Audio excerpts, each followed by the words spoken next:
بسم اللہ الرحمن الرحیم۔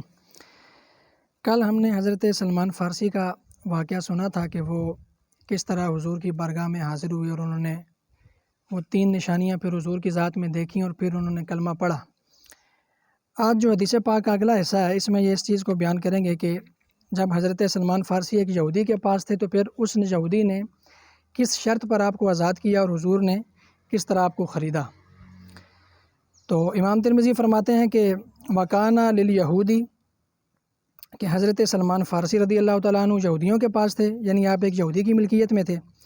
فاشتراہ رسول اللہ صلی اللہ علیہ وآلہ وسلم بقضا وقضا درہمن، تو نبی پاک علیہ الصلوۃ والسلام نے ان کو اتنے درہم کے بدلے خریدا۔ اب کتنے درہم کے بدلے خریدا؟ تو بعض روایات میں آتا ہے کہ حضور نے ان کو 40 اوقیہ چاندی کے بدلے میں خریدا۔ اب انہوں نے بیچا اس شرط پر کہ علی ان یغرس لہم نخلا، اس یہودی نے اس شرط پر بیچا کہ بھئی حضرت سلمان میرے لیے ایک کھجور کا باغ لگائیں گے۔ کیا لگائیں گے؟ کھجور کا باغ۔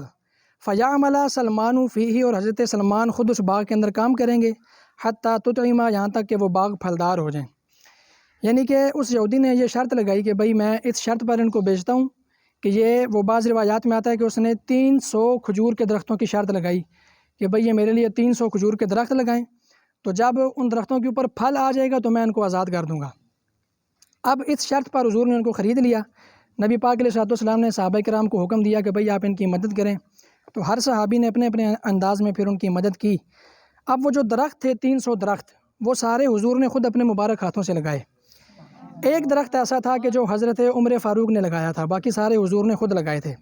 تو فرماتے ہیں کہ فغرس رسول اللہ صلی اللہ علیہ وآلہ وسلم النخیل الا نخلۃ واحدہ، کہ وہ تمام کے تمام درخت حضور نے خود لگائے سوائے ایک درخت کے، غرسھا عمر، اس درخت کو حضرت عمر نے لگایا۔ اب یہ بات آپ نے ذہن میں رکھنی ہے کہ جو کھجور کا درخت ہوتا ہے یہ پکنے میں اچھا بھلا ٹائم لیتا ہے، یہ اتنا جلدی پکتا نہیں ہے۔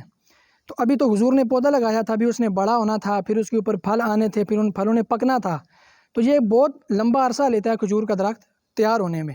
لیکن اب یہ حضور کا معجزہ آپ دیکھیں کہ جتنے درخت حضور نے لگائے تھے، تو فرماتے ہیں کہ فحملت النخل من عامها، جس سال میں، جس عرصے میں حضور نے وہ درخت لگائے تھے، وہ سارے کے سارے درخت اسی عرصے میں بڑے بھی ہو گئے اور اسی سال میں ان سب درختوں کے اوپر پھل بھی آ گیا۔ جو درخت حضور نے اپنے مبارک ہاتھوں سے لگائے تھے، ایک ہی سال کے اندر اندر ان سب درختوں کے اوپر پھل آ گیا۔ ولم تحمل النخلۃ، سوائے ایک درخت کے، اس درخت کے اوپر پھل نہیں آیا تھا۔ فقال رسول اللہ صلی اللہ علیہ وآلہ وسلم، تو حضور نے ارشاد فرمایا ما شأن هذه النخلہ، کہ اس درخت کو کیا ہوا ہے، اس کے اوپر پھل کیوں نہیں آیا؟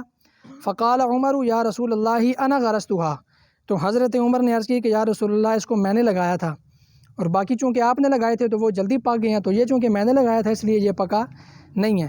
فنزعها رسول اللہ صلی اللہ علیہ وسلم فغرسها، تو نبی پاک علیہ الصلوۃ والسلام نے اس پودے کو نکال کر دوبارہ لگایا۔ فحملت من عامها، تو اس پودے نے بھی اسی سال بڑے ہو کر اپنے درخت کے اوپر پھل دے دیا۔ اب یہ جتنے درخت حضور نے لگائے تھے، میں نے اب آپ کو پہلے بتایا کہ کھجور کا درخت ایک سال کے اندر پکتا نہیں ہے، یہ بہت لمبا عرصہ لیتا ہے کھجور کا درخت تیار ہونے میں۔ لیکن چونکہ نبی پاک علیہ الصلوۃ والسلام نے ان کی مدد بھی کرنی تھی اور حضور نے اپنا معجزہ بھی ظاہر کرنا تھا، اللہ تعالیٰ نے حضور کا معجزہ بھی ظاہر کرنا تھا، تو اس وجہ سے جو درخت نبی پاک علیہ الصلوۃ والسلام نے لگائے وہ سارے کے سارے ایک ہی سال کے اندر بڑے بھی ہو گئے اور ان کے اوپر پھل بھی آ گیا۔ تو یہ پھر جب وہ درخت تیار ہو گئے، جب وہ باغ تیار ہو گیا، تو پھر اس یہودی نے حضرت سلمان کو حضور کے حوالے کر دیا۔ پھر حضرت سلمان نے ساری زندگی حضور کی خدمت میں گزاری اور آپ حضور کے ساتھ رہے، اور حضرت سلمان کو حضور کی اہل بیت میں شمار کیا جاتا ہے۔ کس میں شمار کیا جاتا ہے؟ یہ آپ کی تعظیم اور اکرام کے لیے۔ تو حضرت سلمان فارسی نے بھی نبی پاک علیہ الصلوۃ والسلام کی مہر نبوت کی زیارت کی ہے۔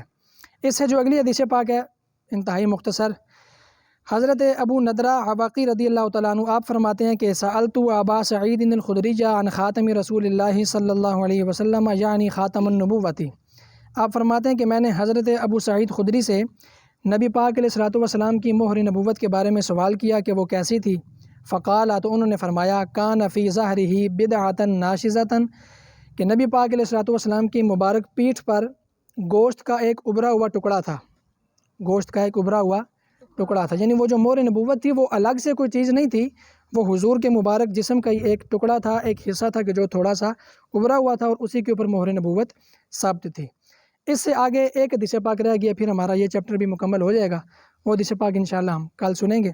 اللہ تعالیٰ کی پاک بارگاہ میں دعا ہے اللہ تعالیٰ ہمیں نبی پاک علیہ الصلوۃ والسلام کی سنتوں پر عمل کرنے کی توفیق عطا فرمائے۔ وما علیہ الا البلاغ المبین۔